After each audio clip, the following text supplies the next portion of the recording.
Salam əziz müəllimlər, hər vaxtınız xeyirli olsun, hər birinizi xoş gördük. Mən Mürsalova Gülnarə, FES Akademinin kurikulum müəllimi. Dəyərli müəllimlər, bu gün sizə həm MİQ imtahanında, həm sertifikasiya imtahanında, habelə müsahibə mərhələsində vacib mövzulardan biri olan sinifin idarə edilməsi mexanizmləri və strategiyalar mövzusunu izah edəcəm. Bu mövzu hər biriniz üçün vacib mövzudur. Hər bir müəllimin imtahana getməmiş baxacağı mövzulardan bəlkə deyərdim ki, ilkidir. Zəhmət olmasa, əgər bu mövzunun izahı sizə yararlı olacaqsa, bəyənin, paylaşın ətrafdakı insanlarla və MİQ imtahanına, sertifikasiya imtahanına hazırlaşan müəllimlərə siz də dəstək olun ki, hər kəs bu videodan yararlana bilsin. Gəlin vaxt itirmədən keçək dərsin izahına. Ümumiyyətlə, səriştəli müəllim deyəndə biz nə anlayırıq, nə başa düşürük? Səriştəli müəllim düşünməyək ki, ancaq bilik və bacarığı olan müəllimdir. Səriştəli müəllim həm də sinifi gözəl şəkildə idarə edən müəllimdir. Bir müəllim sinifi idarə etmək istəyirsə, o müəllim təlimdə çox şey qazanır. Məsələn, nizam-intizam pozuntusu sinifdə az yaşanır, şagirdlərin davranış pozuntusuna daha az gəlinir sinifdə, şagirdlərə tərbiyə daha çox yox, təlimə daha çox müəllim üstünlük vermiş olur. Yəni, bir var müəllim dərsi keçsin, bir də var müəllim sinifdə nizam-intizam pozuntusunun qarşısını almaq üçün nələrisə düşünsün. Və bunların yaşanmaması üçün də əvvəlcədən müəllimin səriştəli olması lazımdır. Hansı məsələdə? Sinifin idarə edilməsi məsələsində səriştəli olması lazımdır. Sinifin idarə edilməsində müəllimin öz emosional intellekti olsun, müəllimin öz mənəvi dəyərləri olsun, psixoloji vəziyyəti olsun. Bunlar da nəzərə alınması məsələlərdir ki, həqiqətən də bunların biri əgər olmasa, müəllim özü də sinifi idarə etməkdə çətinlik çəkəcək. Və bu gün bizim müəllimlərimizin ən çox əziyyət çəkdiyi bir məsələ var. Şagirdlər artıq dinamik şagirdlərdir və biz onları sinifdə zəbt edə bilmirik. Və yaxud da ənənəvi təhsildə şagirdlər daha çox müəllimə qulaq asırdılar, daha çox müəllimi dinləyirdilər, çəkinirdilər. Amma müasir dövrdəki uşaqlarda bu hal daha az yaşanmış olur. Bəs bunun səbəbləri nədir?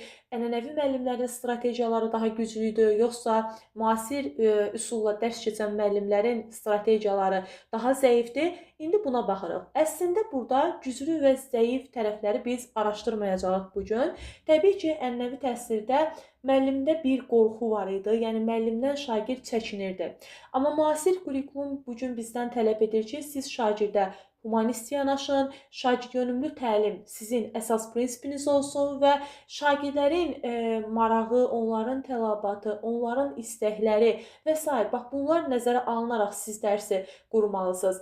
Amma məsələ yenə də ənənəvi təlimdə müəllimlərin strategiyalarının daha gözəl və müasir dövrdə daha zəif olması anlamına gəlmir. Məsələn, müasir dövrdə də bizim elə müəllimlərimiz var ki, sinifdə 40, 35, 25 fərqi yoxdur. Bu şagirdləri idarə edə bilir, hətta çox gözəl öyrənmə mühiti yarada bilir. Deməli, məsələ strategiyalardadır. Biz hansı strategiyaları öyrənməliyik, hansı strategiyalara baxmalıyıq ki, həqiqətən də bugün bizim də nizamlı, intizamlı bir sinifimiz olsun. Müəllim əgər sinifi düzgün idarə etmək istəyirsə, gözlənti, qayda, prosedura diqqət etməlidir. Gəlin birinci başlayaq gözləntidən. Görək gözlənti nədir? Əziz müəllimlər, yadda saxlayın ki, gözlənti sözünün mənası bəzən sizə testdə də düşə bilər. Gözlənti nəyə deyilir? Gözlənti şagirdin davranışı ilə bağlı bizim ona ötürdüyümüz mesajdır. Yəni, şagirdin davranışı, şagirdin fəaliyyəti necə olmalıdır? Biz bu mesajı şagirdə ötürürük. Gözləntilər dərs ilinin ilk günlərində müəyyən edilməlidir, hətta şagirdlərlə bir yerdə də hazırlana bilər və şagirdlərə təqdim olunmalıdır. Gözləntilərin müsbət yöndə olmasına müəllim diqqət etməlidir. Bəzən biz müəllimlər bilmədən mənfi gözləntiləri şagirdə bildiririk. Amma bizim şagirdə ötürdüyümüz gözləntilər müsbət yöndə olmalıdır. Məsələn, sizə heç ümidim yoxdur demək əvəzinə, mən inanıram ki, siz çalışqan şagirdlər olacaqsınız. Məsələn, bu sinifdə dəcəl uşaqlar daha çoxdur. mən inanıram ki, siz daha nəzakətli və daha dəyərli şagirdlər olacaqsınız. Yəni gözləntilər nə qədər pozitiv yöndə olarsa, o qədər də bizim nəticəmiz daha yaxşı olar. Dərs ilinin əvvəlində aydın şəkildə şagirdlərə təqdim olunmalıdır. Şagirdlər o gözləntinin mahiyyətini başa düşməlidir. Məsələn, bir müəllim şagirdə deyir ki, nəzakətli olun. Birinci sinif şagirdi bəlkə heç nəzakətli sözünün mənasını bilmir. Müəllim bunu açıqlamalıdır. Nəzakətli olun nə deməkdir? Böyüklərə hörmət etmək nə deməkdir? Danışanı dinləmək nə deməkdir? Və s. Bunların hər biri şagirdlərə aydın şəkildə izah olunmalıdır. Gələk indi baxaq qaydalara. Qaydalar müəllimlər davranışla bağlı olur. Baxın, gözləntilər ümumi davranış fəaliyyətlə bağlıdır, amma qaydalar gözləntilərin biraz daha sərt formasıdır. Qaydalar zamanı artıq şagird nəyə əməl etməlidir? Baxın, əməl etməlidir. Yəni artıq buna mütləq şəkildə əməl etməlidir deyə biz onu nizamlayırıq. Qaydaları şagirdlərlə bir yerdə hazırlasaq çox gözəl olar. Yəni şagirdlərlə bir yerdə hazırlayanda onlar özləri də artıq bilirlər ki, nəyə əməl etməlidirlər, nəyi daha doğru yerinə yetirməlidirlər. Yəni bununla bağlı məlumatları olur və prosesi belə idarə etmək müəllim üçün daha rahat olur. Qaydaların sayı 3-5 arası olmalıdır. Bəzən testdə qarşınıza çıxar 8, 9, yox. Nə qədər çox qayda qoysaq, o qədər də ona əməl etmək çətinləşə bilər. Ona görə qaydaların sayının az və davamlı olaraq tətbiq edilməsi bizim işimizi daha nizamlı hala gətirər sinifdə. Müəllim əgər istəyirsə şagird qaydalara əməl etsin, ilk gündən israrlı olmalıdır, qaydalara özü əməl etməlidir və qaydaları belə deyək də müşahidə etməlidir. Şagird buna əməl edirmi? Və yaxud da qaydalar mənim sinifimə uyğun oldumu? 21 gün müəllim cəhd etməlidir ki, o qaydalar müəllimin sinifində keçərli olsun. 21 gün çalışmalıdır. Əgər həqiqətən də o qayda müəllimin sinifində alınmasa, demək ki, müəllim həmin qaydanı dəyişməlidir. Bəzən imtahana belə bir sual çıxa bilər qarşınızda. Hətta düşmüşdü. Deməli, deyir ki, qayda dərsinin ortasında qoyula bilməz. Mütləq dərsinin əvvəlində qoyulmalıdır.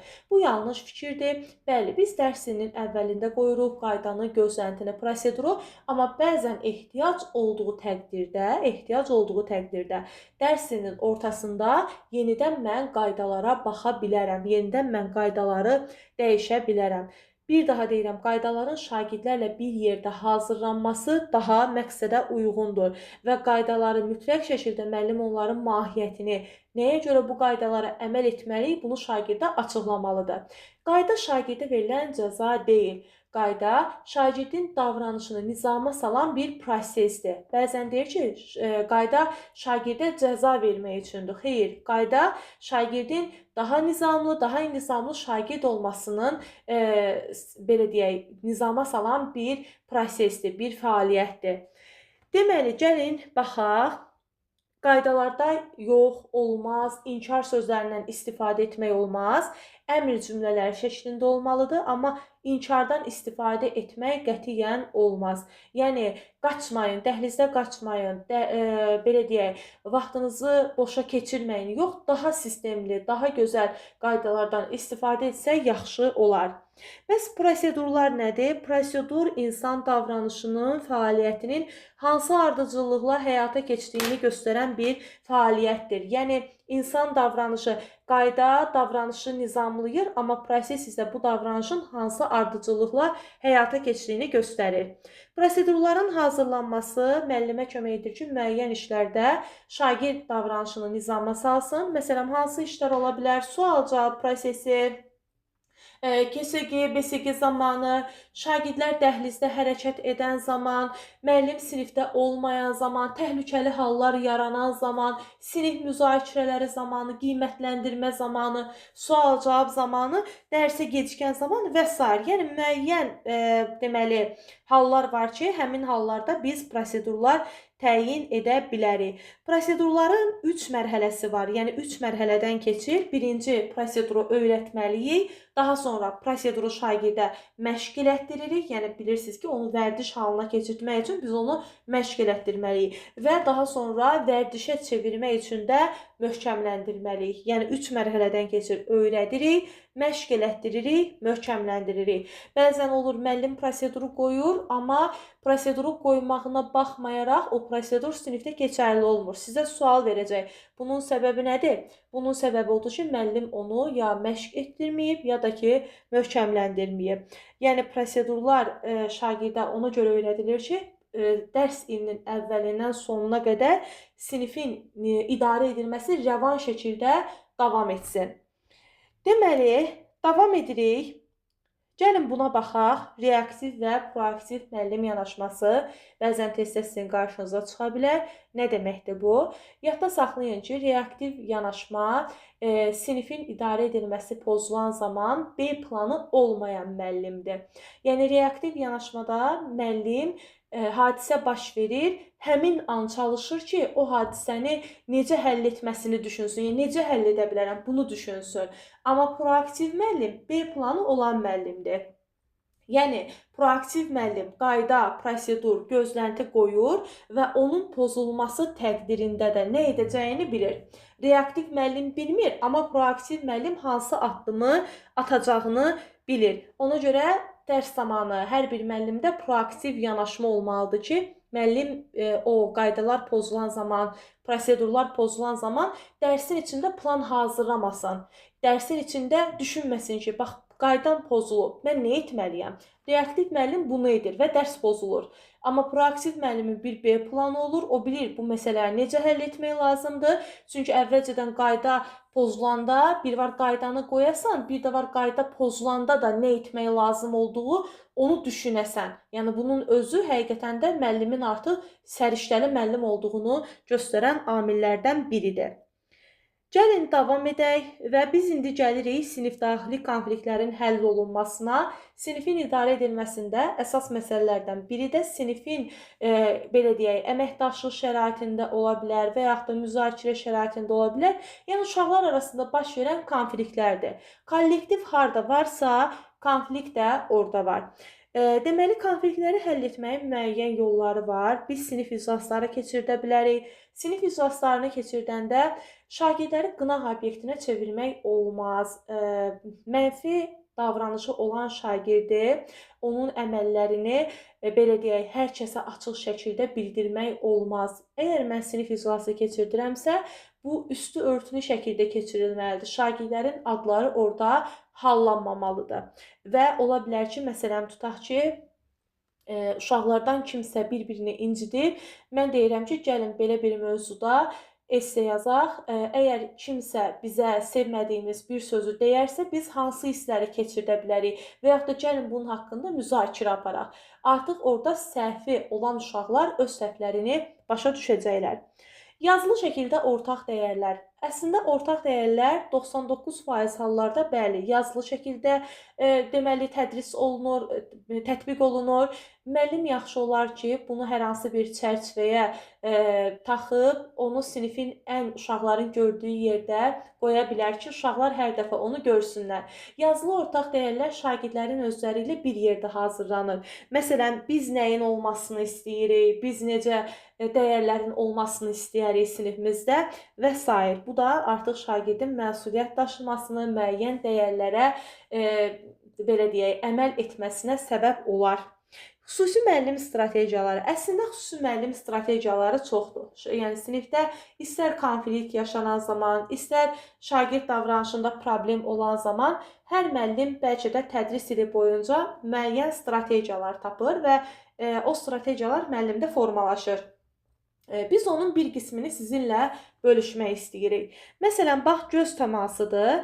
Təsəvvür edin ki, göz təması həqiqətən də deyərdim ki, müəllimin ən böyük silahından biridir. Dərs ərzində təbii ki, bu göz təması elə olmalıdır ki, şagird müəllimin nə dediyini anlaya bilsin. Yəni şagird məsələn müəllimin səsini qaldırması, şagirdin adını çəkməsi, Bu dərsə mane ola bilər, bəzən mane olur. Amma bizim onunla göz kontaktı qurmağımız artıq bir səs yaratmayacaq sinifdə və şagirdi heç bir belə deyək, şiddət, heç bir təhqir olmadan müəllim daha tez ram edə biləcək. Yəni bizə nə lazımdır? Bizə o lazımdır ki, müəllim şagirdə baxdığı zaman şagird müəllimin baxışı nəticəsində artıq özünü nizama salmağı bacarsın sinifdə. Yəni göz təması buna deyirik. Məqsədyönlü göz təması qurmaq lazımdır şagirdlə. Məsələn, baxın, burada mən qeyd etmişəm. Necə istifadə etmək olar? Hansı işarələrdəndir? Başlıq işarəsi, məsələn, göz təması ilə şagirdin anladığını yoxlaya bilərsən və yaxud da göz təması ilə danışmadan onun başlamasına şərait yarada bilərsən. Müəllim baxışı ilə şagirdə dəstək verə bilər. Məsələn, ona daha da ürəkləndirə bilərsən, nəyəsə davam etsin sinifdə və yaxud da xəbərdarlıq etmək üçün müəllimin göz təması ola bilər. Adətən 2-3 saniyə çəkməlidir. Əgər xəbərdarlıq şəraitində uşağa baxırıqsa, biz heç bir mimika və jestdən istifadə etməyərək sadəcə gözlərimizi həmin uşağın gözlərinə zilləyirik və 3 saniyə susuruq, uşağa baxırıq və sonra dərsimizə davam edirik. Yəni bu artıq həqiqətən də şagirdin adını çəkməkdən daha çox effekt göstərən üsullardan biri sayılır təlimdə və s. Daha sonra baxın jestlərdir. Bu da jestlərdən düzgün istifadə etmək lazımdır ki, o daha təsirli olsun. Məsələn, dərsin tempini azaltmaq üçün, artırmaq üçün, dərsə maraq qatmaq üçün, şifahi izahı ehtiyacını azaltmaq üçün jestlərdən də müəllim istifadə edə bilər. Jestlər o zaman istifadə olunur və o zaman səmərəli olur ki, onun əvvəlcədən mənası şagirdə aydın olsun. Yəni mənasız jestlər, şagird əgər o jestin mənasını bilməyəcəksə, onun artıq bir xeyri şagirdə olmayacaq. Məsələn, baxın, burada bir çox jestləri siz görə bilərsiniz və istifadə edə bilərsiniz. Davam edirəm. Buzqıran strategiyalarda bax, sinif konfliktlərinin həll edilməsində önəmli strategiyalardan biridir. Əslində buzqıran strategiyaları müxtəlifdir, yəni biz onu müxtəlif formada apara bilərik. Siz özünüz də internetdə araşdırıb bir neçə formasını tapa bilərsiniz. Amma yaxşı olar ki, buzqıran strategiyası müəllim bunu aparmaqda birinci məqsədi bilsin ki, mən niyə bunu aparmalıyam? Şagirdlə şagirdlər arasında, müəllimlə şagirdlər arasında münasibəti tənzimləmək üçün buzqıran strategiyalarından istifadə edirik. Adı üstündə buzları qırırıq. Yəni şagirdlər arasında belə deyim, bir problem varsa, şagirdlərin bir-birini yaxşı tanıması, gərginliyi aradan götürmək, təhlükəsiz öyrənmə mühiti yaratmaq, onların bir-birinə inanması, bir-birlərinin dəyərlərini anlaması, pasiv uşaqların utancaqlığını aradan qaldırmaq və s.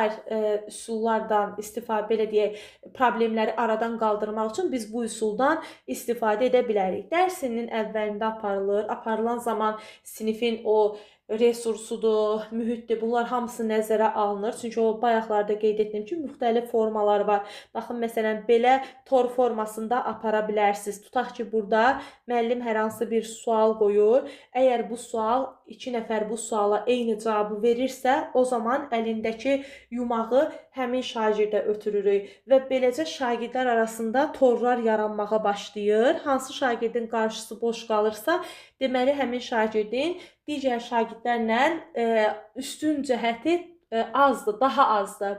Və müəllim başlayır artıq bu prosesdə şagirdlərlə söhbət aparmağa. Yəni deyir ki, sizin nə qədər ortaq dəyərləriniz, nə qədər mənəvi dəyərləriniz biri olsa, o zaman sizin aranızda birlik olar, daha gec, belə deyim, həyatda uduzarsınız və yaxud da daha tez həyatda qalib gələ bilərsiniz. Və s. Məsələn, baxın, bunları da sizə göstərim ki, istədiyiniz vaxt istifadə edə bilərsiniz.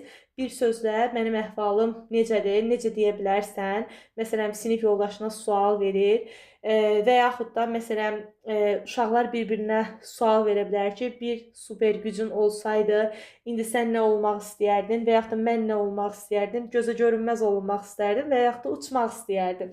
Yəni, əgər qarşındakı şagird buna düz cavab verirsə, deməli, səni daha yaxşı tanımış olur. Səs tonu, bu da effektiv, belə deyək, kriteriyalardan biridir. Yəni səs tonunun idarə olunması, müəllim uca səslə danışa bilməz, yüksək tonda, belə deyək, uca deməyim də, yüksək tonda danışa bilməz. Yəni müəllimin səsi, müəllimin səsinin axıcılığı nə qədər yaxşı olsa, o zaman müəllim sinifi də ələ ala bilər.